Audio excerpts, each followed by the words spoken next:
নমস্কার বন্ধুরা, রবিবার দিনের একটা সুন্দর সকালে আপনাদের সবাইকে স্বাগত জানাই। আশা করছি সবাই ভালো আছেন, যে যেখানে আছেন। আমরাও শিলিগুড়ি শহরে দিব্য আছি।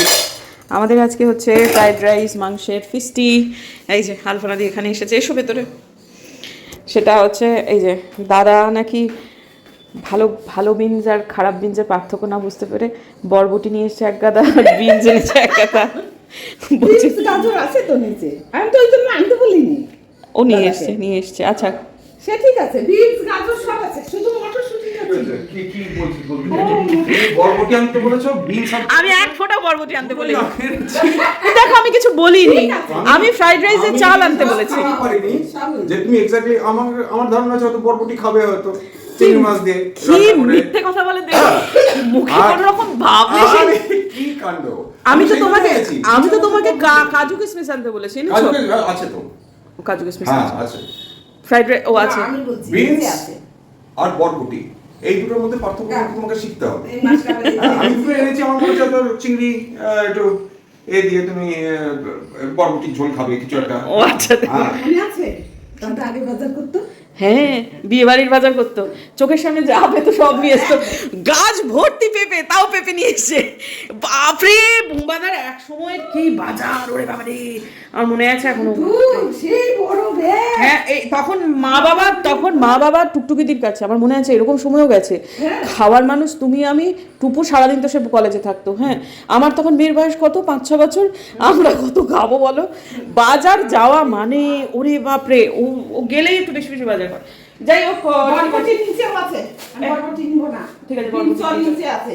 আর শেষটায় কড়াই আছে। হ্যাঁ, বয়স হয়েছে তোমার, কিন্তু এখনো তুমি বরবটি আর বিনসের আর বিনসের মধ্যে পার্থক্য শেখোনি। এটা তুমি শিখে নাও। কেন শিখিনি? ও দাদার কাছ থেকে শিখে নাও। এই যে বরবটি, কোনটাকে বরবটি বলে আর কোনটাকে বিনস এই বলে। যে বিনস। শোনো নিজেরা, আমি আবার জানি না। আচ্ছা আমাদের বরবটি গাছগুলো কি হলো? তোমাদের বারবার শেখাতে হবে আমার, এটাই মানে হ্যাঁ, কি করতে হবে? তোমাদের বারবার শেখাতে হবে বিনস কোনটা, বরবটি কোনটা। এই যে গাজর, হ্যাঁ, গাজর, কি মটরশুঁটি। কড়াইশুঁটি। হ্যাঁ, আচ্ছা কড়াইশুঁটি এনেছে, দেখ আলপনা দি। কড়াইশুঁটি এই জুলাই মাসে কড়াইশুঁটি পাওয়া যাবে না। ঠিক আছে, তাই বলে এত ছোট প্যাকেট ছিল না ছোট প্যাকেট হয়। ভগবান, তাই বলে এটা কত? এগুলো কত? 1 কেজি বলো তো দেখি। উফ, বাপরে। যাও, ওই যেটুকু বলে দিয়েছো সেটুকু বিনস আর বরবটি। আরে মাংস নিয়ে যাও। হ্যাঁ, মাংস দু রকমই। দুরকমই। হ্যাঁ, আমি করবো তো? হ্যাঁ, অলকা দিকে নিচে রাখবে আজকে, আচ্ছা, ঠিক আছে? আমার মায়ের পছন্দ মতো মাংস করবো তো? হ্যাঁ, মায়ের পছন্দ মতো মাংস করবে। আর তুমি বিনসটা নিয়ে যাবে না, প্লাস্টিকে করে নিয়ে যাও। আছে তো? তুমি আনতে বলোনি? না, আমি কিছু বলিনি। আমি বলিনি আনতে। আমাকে তো কাকু দাদা জিজ্ঞেস করেছে তো কি কি আনবো। কড়াইশুঁটিও আমি বলোনি? বলছি শুধু কড়াইশুঁটির কথাই বলেছি। আমি তো ওই প্যাকেট আর সে তো বিনস আর বরবটি পার্থক্য না করতে পারে, দুটোই নিয়ে। বলছি দাদা বিনস গাজর সব আছে। ও বলেও দিয়েছো? হ্যাঁ, শুধু বলে কি কাজু কিশমিশ, আমি কাজু কিশমিশও আছে। নিয়মিত বন্ধুরা জানেন, মেয়ের সাথে আগের দিনে আমার খুব রাগারাগি হয়ে গেছে। সেই কারণে সে আজকে এই জায়গাটা পরিষ্কার করছে। তো পরিষ্কার করতে চাইছিল না, মানে বক্তব্য এটা ছিল যে আমি তো নোংরা করিনি, আমি তো লাস্ট পরিষ্কার করে রেখে গিয়েছিলাম। তারপর বাবা জিনিসপত্র রেখেছো, তাতেও তো খানিকটা নোংরা হয়েছে, সুতরাং আমি কেন পরিষ্কার করব? আমি বলেছি যে একটা জিনিস 3 মাস 4 মাস আগে তুমি একটা পরিষ্কার করেছিলে, তাতে ধুলো পড়লে সেটা তোমার দায় নয়, তুমি পরিষ্কার করবে না, দায় হচ্ছে ধুলোর, এটা তো হতে পারে না। তো এইসবগুলো মিলিয়ে মিশিয়েই আর কি রাগারাগি হয়েছে, আরও অনেক কিছুই হয়েছে, মানে সেই ব্যাপারে মোটেই সে ঠিক নয়, তার ফলে তাকে আমাকে যথেষ্ট রাগারাগি করে তাকে সামান্য কথাটি বোঝাতে হয়েছে। তো এখন দেখুন, এই যে প্রথমে যখন উচ্চ মাধ্যমিক সে ভর্তি হয়, তখন তার জীবনের লক্ষ্য যা ছিল সেটা উচ্চ মাধ্যমিকের শুরুতেই তার বাবা কোনো রকমভাবে বাক্য ব্যয় না করেই এই সমস্ত বইগুলো, সেগুলো তো আপনারা যারা নিয়মিত বন্ধু বা এই সমস্ত বইপত্র নিয়ে নাড়াচাড়া করে তারা জানেন যেটা যথেষ্ট দামি বই এগুলো, কিন্তু সেসবগুলো বিনা বাক্য ব্যয়ে তার বাবা কিনে এনে দিয়েছে এবং সেগুলো সারা বছর 2 বছরে সে হয়তো একবারও নাড়েনি। তাতে আমাদের কিছু বলার নেই, সে যত বয়স বেড়েছে বুঝতে পেরেছে সে সেটা চায় না, সুতরাং তার তো এগুলো নিয়ে খুব একটা নাড়াচাড়া করার কিছু নেইও, তা নিয়ে আমাদের কোনো অনুযোগও নেই। কিন্তু এই জিনিসগুলো এখানে পড়ে রয়েছে, এবারে এটাকে যথাযোগ্য যাদের কাছে গেলে এই বইগুলো সঠিক মূল্য পাবে তাদের কাছে পৌঁছে দিতে হবে। এই কাজটি করবেন বোধিসত্ত্ববাবু, তিনি এই ব্যাপারে মোটামুটি নাড়াচাড়া রয়েছে। কিছু মানুষজনকে নির্বাচন করাও হয়েছে আমাদের তরফ থেকে, যাদেরকে বইগুলোকে আমরা দিয়ে দেব। মেধাবী অথচ অর্থনৈতিকভাবে খানিকটা পিছিয়ে পড়া মানুষ আমাদের সমাজে খুঁজলে পাতে অনেক পাওয়া যাবে।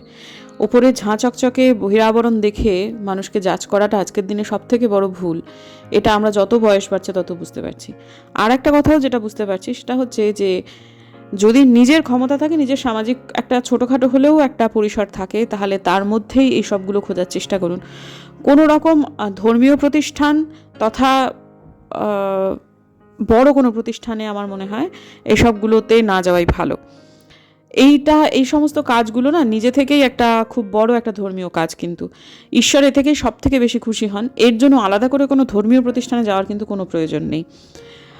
যাই হোক, যেই কাজটি বোধিসত্ত্ববাবু করবেন সেটা তো হবেই, এবং আরও কিছু বইপত্র যেগুলো হবে সেগুলো আমরা দিয়ে দেবো। তবে কিছু স্মৃতি হিসেবে আমি রেখেও দেবো, বা ডায়েরি ফায়েরিগুলো কোনোদিনও ফেলবো না, সেরকম আমার ইচ্ছা। তো এই সময়টায় বাবা এসেছেন, বাবা বসতে চাইছেন, আর টুপুর যাতে মানে মেডিকেলে দেয় সেসব জন্য কিন্তু আমার শ্বশুরমশাই সব থেকে বেশি আগ্রহী ছিলেন। কিন্তু যত সময় গিয়েছে আমরা বুঝতে পেরেছি যে না, টুপুরের জন্য ঠিক ডাক্তারিটা নয়। টুপুর নিজেই সব থেকে আগে বুঝতে পেরেছে, এবং তাতে আমাদের কোনো কিচ্ছু বলার নেই। এই বইগুলো কেনা হয়েছে কারো না কারো নিশ্চয়ই সেটা উপকারে লাগবে, তার আমার সন্তান সময় হবে। যাই হোক, ওপরে এসে বাবা শুয়ে পড়লেন, কারণ সিঁড়ি দিয়ে উঠতে বাবার কষ্ট হয়েছে, ধরফর করে যেহেতু তিনি উঠেছেন সেহেতু এই ব্যাপারটা তার একটু হয়েছে। তবে স্পিড বাড়িয়ে দিয়েছি, যতক্ষণ তিনি শুয়েছিলেন ততক্ষণ তো সময়টা দেখানো যায়নি। তো যাই হোক, আজকে কিন্তু একাদশী, কিন্তু আমি আজকে একাদশীটা পালন করছি না, কারণ কিছু পারিবারিক কারণ আছে বন্ধু। আমাদের পরের সপ্তাহের এরকম রিল্যাক্সড সানডে থাকবে কিনা আমরা জানি না। মানে এখন জীবনটা একটু অনিশ্চয়তার মধ্যে রয়েছে। হ্যাঁ, দেরি হচ্ছে এটা ঠিক কথা, তবে দেরিটা যে কেন হচ্ছে সেটাও আমরা বুঝতে পারছি না। মানে কিসের এত ডিলে ইউনিভার্সিটি দুটোর, যে দুটো আমরা নির্বাচন করেছি সে দুটোর, ঠিক আমরা বুঝতে পারছি না। তবে যে কোনো দিন বেরিয়ে যেতে পারে, এটাও কিন্তু ঘটনা।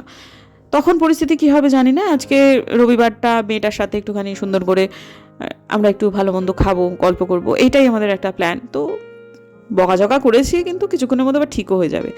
এই যে দেখুন, স্কুল জীবনের শেষে ক্লাস 11 যখন পড়তো তখন টুপুরের এই ফটোটা তোলা হয়েছিল, শুভা বুড়ি, ভালো লাগছিল দেখতে। আর এই ছবিটা হচ্ছে আমার কলেজের সময়। ছবিটা খারাপ মতো হয়ে গেছে, আপনাদের ঝিনুক কত রোগা ছিল দেখতে পেয়েছেন। ছবিটা খারাপ হয়েছে, তবে এটাকে এবার ঠিক করে নেওয়া যাবে। তারপরে বাবা অবশ্য এখানে ছিলেন, অনেকক্ষণ বসেছিলেন, নিচে রান্নাবান্না হচ্ছিল। তো আজকে যেহেতু আলপনাদি আর আমাদের অলকাদি মিলে করেছে রান্নাটি, হতে কাটাকুটো সমস্ত কিছু করে নিয়েছে হচ্ছে আমাদের অলকাদি, আর আলপনাদি একদিকে মাংস বসিয়ে দিয়েছে, দুটো ওভেনে দুটো মাংস বসিয়ে দিয়ে আর কি, দু রকমের মাংস, একটাতে পাঁঠার মাংস, একটাতে মুরগির মাংস।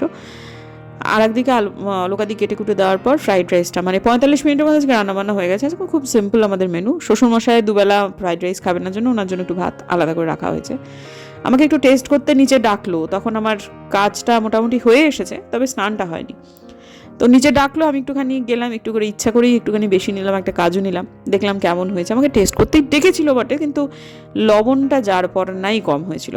তো সেটা একটুখানি টেস্ট করে দেখলাম, এমনিতে ভালোই হয়েছে। তো যাই হোক, তারপরেতে একটুখানি ঘিও অ্যাড করতে হলো, আর নুন একটুখানি অ্যাড করতে হলো।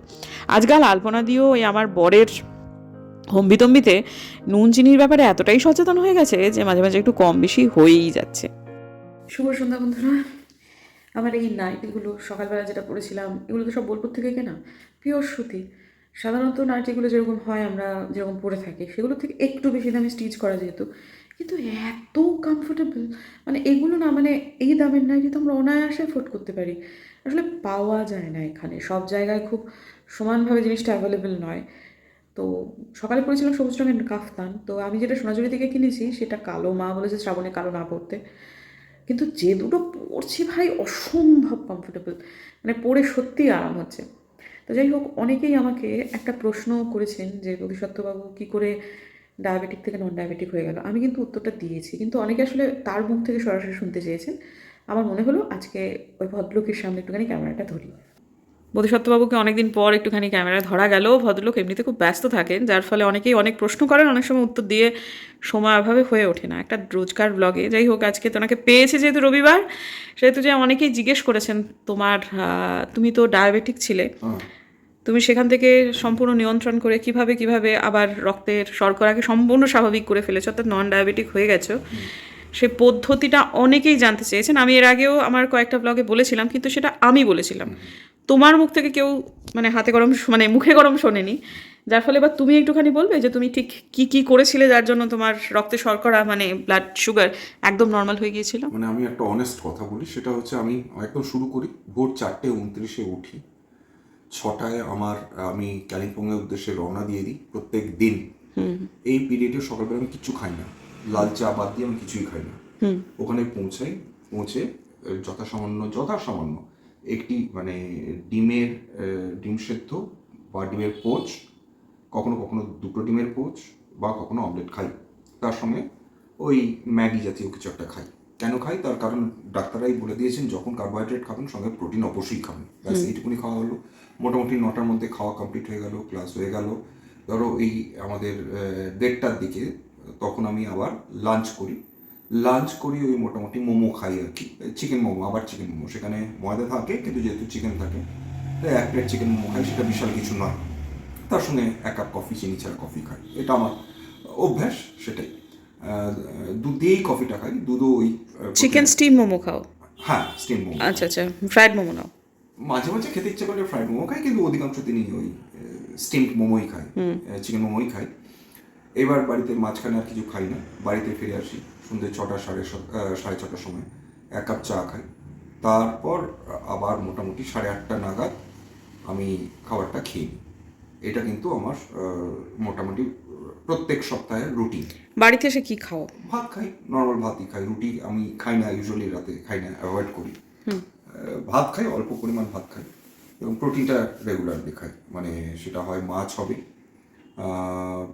বা মাংস হবে, সেটা আমি খাই, এইটুকুনি। আর আমার যে কারণে আমার বেসিক্যালি যে কলেজটা মেন রোড যেটা, অর্থাৎ কালিম্পং ঠিক শহরে ঢোকার আগে 1.5 কিলোমিটার আগে একদম নিচে নেমে যায় হচ্ছে পাহাড়ের জঙ্গলের মধ্যে। সেটা প্রায় মোটামুটি ধরে রাখো প্রায় 5তলা বিল্ডিংয়ের সমান আমাকে নিচে নামতে হয়। এইবার আমার কলেজ থেকে উপরে যখন একটা জায়গায় খেতে আসি, সেটাও মোটামুটি ধরো ওই 5তলা বিল্ডিংয়ের সমান। 3তলা আমাদের, 4তলা আমাদের কলেজ, আরও 2 ধাপ, হ্যাঁ, মোটামুটি ধরো 5তলা বা 6তলা। এটা আমি দিনে অন্তত 3-4 বার করি। এই যে আপ ডাউন করাটা কন্টিনিউয়াস, সেইটা আমার কিন্তু এক্সারসাইজের কাজ করে। সেটা যারা পাহাড়ে থাকে বা পাহাড়ে যাতায়াত করে, বিশেষ করে ওঠানামাটা যাদের ক্ষেত্রে বেশি হয়, তাদের ক্ষেত্রে এই সুবিধাটা হয় যে আলাদা করে কোনো এক্সারসাইজ করার প্রয়োজন হয় না। কারণ একজন মানুষ যদি ওই 5-6 বার যদি আপ ডাউন করতে থাকেন, সেখানে অন্তত 1000 স্টেপস হয়ে যায়, 1000-2 স্টেপস মিনিমাম হয়ে যায় আপ ডাউন করা। সেইটা আমার ক্যালোরি বার্ন করে। এফেক্টিভলি আমার খাওয়াটাও খুব কমে গিয়েছে, কার্বোহাইড্রেটের পরিমাণটাও অনেকটাই কমে গিয়েছে। মানে তুমি কি একটু বলতে পারবে যে কত ক্যালোরি খাচ্ছ তুমি প্রত্যেক দিন? মানে হিসেব করে তো ডাক্তারবাবু যেটা দিয়েছে। ডাক্তারবাবু তো বলেছেন 1450-এর মধ্যে ক্যালোরিটা করতে, সীমাবদ্ধ রাখতে। আমার ধারণা, যেহেতু আমি মোটামুটি মেজর মিল খাই একটাই, সেটা রাতে, আর সেই অর্থে ব্রেকফাস্টটাও খুব হালকা করি, আর মানে লাঞ্চ সেটাও খুব হালকা করি। তার ফলে ওভারঅল ওই 1400-1450 ক্যালোরির মধ্যেই ওটা সীমাবদ্ধ থাকি। এটাই। কফি বা চা আমি বেশ কয়েকবার খাই, এটা অস্বীকার করা যায় না। চিনি ছাড়া? সেটা চিনি ছাড়া, ডেফিনেটলি। আর তুমি মিষ্টি খাওয়া ছেড়ে দিয়েছো? মিষ্টি খাই, মাঝে মাঝে মিষ্টি খাই, সুযোগ পেলেই মিষ্টি খাই। সুযোগ পেলে মিষ্টি খাই মানে হচ্ছে যখন খুব খেতে ইচ্ছা করলো। যখন আমি ব্লাড টেস্ট করালাম, তারপর HB1AC করালাম, যখন দেখলাম এরকম HB1AC এখন লাস্ট আমার হচ্ছে 5.13। ফাস্টিং ছিল হচ্ছে সম্ভবত 84, আর পিপি হচ্ছে 94। এইটা আপাতত এটা হয়ে রয়েছে। আচ্ছা, তোমার স্ট্রেস ম্যানেজমেন্টটা কীভাবে তুমি করো? আমি স্ট্রেস নিই না, কেন স্ট্রেস নেবো? আমার কাজটা এমন, আমি যেটা সারা জীবন করতে চেয়েছি সেটা করতে পেরেছি। আবার বলছি যে আমার পড়াতে দুর্দান্ত লাগে, এটা আমার কাজ মনেই হয় না। মানে মোটামুটি ছাত্রীরা আমার কথা শুনছে হাঁ করে, এটা আমাকে এখনো বিস্মিত করে। সুতরাং মানে একের পর এক ক্লাস, আলাদা আলাদা class, first semester, third semester, fifth semester, seventh semester, এরা এখনও আমার কথা শুনছে, আমার কথা বিশ্বাস করতে চাইছে, আমার গাইডেন্স নিতে চাইছে। এটা আমাকে একটা দারুণ পজিটিভ ভাইব দেয়। এটা আমাদের কলেজের প্রিন্সিপাল আউটস্ট্যান্ডিং, নিজে কেমোর পেশেন্ট, বহুবার কেমো, হাতগুলো কালো হয়ে গেছে, আউটস্ট্যান্ডিং। সকাল 7:30টায় ঢোকেন, সন্ধ্যে 6টার সময় বেরিয়ে যান। মাঝখানে অসম্ভব পরিশ্রম করেন, অসম্ভব। এখনো বারবার মানে 2-3 মাস অন্তর কেমো নিতে হয় তাকে। সেই ভদ্রমহিলার মানে ওকে সবসময় এনকারেজ করেন, হ্যাঁ, সেই আমাদের কলেজের প্রিন্সিপাল আউটস্ট্যান্ডিং, কোনো দিন বলেন না যে এটা হবে না, সবসময় বলেন পারবেন। আমার স্ট্রেস তো হয়ই না, স্ট্রেসটা কেন হবে?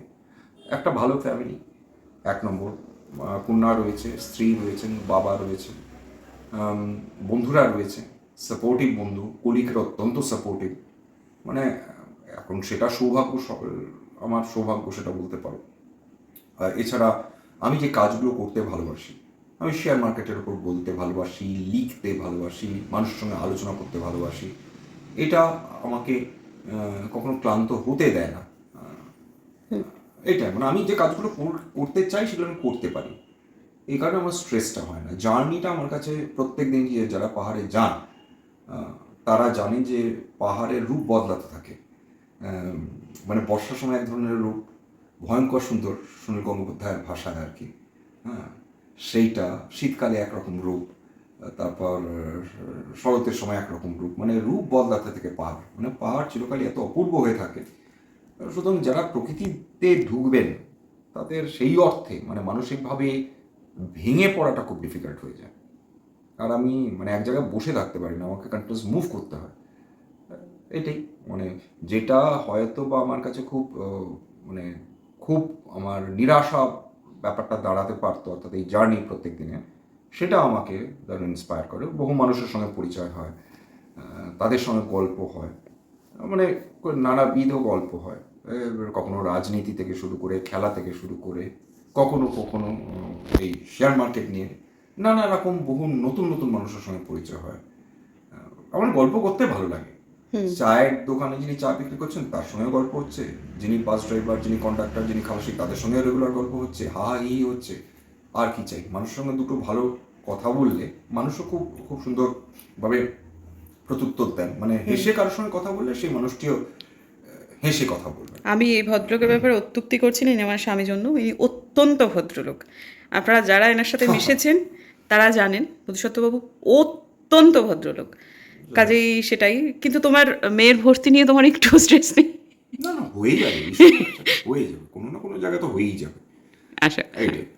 আশা করি। যাই হোক, এইটাই হচ্ছে তোমার রক্তে শর্করা হ্রাসের মূল রহস্য। তুমি মহানন্দে থাকো, তুমি মাস্ত মানুষ। মাঝখানে লাইফস্টাইল একটু গন্ডগোল হয়ে গেছিলো, কম ঘুমোচ্ছিলেন, অত্যন্ত বেশি পরিশ্রম করছে, মানে বিশেষ করে আমার এর সময়, আমার রাত থিসিস জমা দেওয়ার সময়, তখন ঘুমটা বড্ড বেশি কম হয়ে গেছিল, 2 ঘন্টা 3 ঘন্টা ঘুমাতাম। এইটা একটা, যাই হোক আর কি, ঘুমটা তো খুব ইম্পর্টেন্ট, খুব ইম্পর্টেন্ট। কখন বলে? থিসিস জমা দেওয়ার সময়? হ্যাঁ হ্যাঁ হ্যাঁ হ্যাঁ, ঠিক ঠিক ঠিক, বছর কয়েক আগে। বছর কয়েক আগে। যাই হোক, ঠিক আছে, তোমার অভিনন্দন জানাই আবার। তুমি আবার রক্তে এমন শর্করা সেটাকে সমান তালে তুমি রেখে চলেছো, সেটার জন্য তোমায় অভিনন্দন। যাদের প্রশ্ন ছিল যে ভদ্রলোক কীভাবে নিজের লাইফস্টাইল মেনটেন করেন, এটা হচ্ছে ম্যানেজমেন্ট। খুব সহজ ভাষায় হচ্ছে যে আমি যতই খাওয়াটা গুরুত্বপূর্ণ না, খেয়ে সেটাকে ঝরানোটা গুরুত্বপূর্ণ। এটা ডাক্তারবাবু বারবার বলে দিয়েছেন, অর্থাৎ যারা অভিজ্ঞ বহু বছর ধরে, সবার তো সমানভাবে সুযোগ হয় না। সেটা হচ্ছে যে আমি যেমন আমার ক্ষেত্রে যে সুযোগটা রয়েছে পাহাড়ে ওঠানামা করা, সেটা তো সবার ক্ষেত্রে হবে না। সেক্ষেত্রে তাকে হাঁটতে হবে, যেভাবে ওই বাড়ির ঘরের মধ্যেই হাঁটুক, বাইরে গিয়েই যে হাঁটতে হবে এমন কোনো ব্যাপার নেই। এক ঘর থেকে একবার মানে আরেক ঘর, শুধু হাঁটা, হ্যাঁ, নিজের মধ্যে গুনগুন করতে করতে হাঁটা, এটাই এই করা, কারণ সেই সময় অনেক চিন্তা আসে। আচ্ছা, স্ট্রেস কমানোর কি উপায় বলো তো তুমি? মানে অনেকের তো অনেক রকমের টেনশন থাকে। নতুন স্কিল তৈরি করা, একটা কোনো ভাষা, নতুন ভাষা শেখা, ইভেন রান্না করা। সবচেয়ে ইন্টারেস্টিং হচ্ছে যে স্ট্রেস কমাবার সবচেয়ে ভালো উপায় হচ্ছে রান্না করা। এর থেকে মানে এটা শুনতে অদ্ভুত লাগবে, কিন্তু যারা খুব দুঃখে রয়েছেন তারা যদি রান্নাঘরে ঢোকেন, সেটা কিন্তু দারুণ স্ট্রেস বাস্টার। আমি মানে নানা জায়গায় পড়েছি, নিজের ক্ষেত্রেও দেখেছি যে, বা বাসন ধোয়া, হ্যাঁ সিরিয়াসলি বাসন ধোয়া। যদিও ব্যক্তিগতভাবে মানে আমার ক্ষেত্রে আমি রান্না করতে ভালোবাসি, এটা আমার স্ট্রেস বাস্টার। আমার স্ত্রী বাসন ধুতে ভালোবাসেন, এটা তার স্ট্রেস বাস্টার। এটাই আমার বাবার চিন্তা করাটা তার স্ট্রেস বাস্টার আর কি। যাই হোক, ঠিক আছে, তোমায় অনেক অভিনন্দন জানাই। তুমি আবারও, বহুবার জানিয়েছি, আবারও বলছি, তুমি রক্তে শর্করা একেবারে স্বাভাবিক করে ফেলেছো। যখন হয়েছিল, বজায় থাকে এটাই। হ্যাঁ বজায় আছেও তো, বহু মাস ধরে, ইনফ্যাক্ট বছর হয়ে গেল, সেটা ধরে বজায় আছে। তো যখন শুরু হয়েছিল তখন আমি বলেছিলাম যে এটা রিভার্সেবল, কিন্তু ডাক্তারবাবুর সাথে কথা বলতে হবে। তো যাই হোক, তখন আমাকে অনেকে অনেক রকম বলেছিলেন, কিন্তু এই ভদ্রলোক সেটা প্রমাণ করে দিয়েছেন যে ডায়াবেটিস রিভার্সেবল। যাই হোক, ভালো লাগলো, থ্যাংক ইউ ভেরি মাচ। কালকে কলেজ আছে, শুভরাত্রি, হ্যাঁ। শুভরাত্রি। তাহলে শুনে নিয়েছেন নিশ্চয়ই, তিনি আপনাদের যতজনের যা যা প্রশ্ন ছিল সেটুকু উত্তর দিয়ে দিতে পেরেছেন। তো চলুন বন্ধুরা, দেখা হচ্ছে কালকে একটা নতুন ব্লগে। যদি আমার ভিডিও ভালো লাগে সাবস্ক্রাইব করবেন, পাশে নোটিফিকেশন বেলটা অন করবেন, যাতে ভিডিও দিলেই নোটিফিকেশন চলে যায় আপনাদের কাছে। দেখা হচ্ছে আগামীকাল, ততক্ষণের জন্য।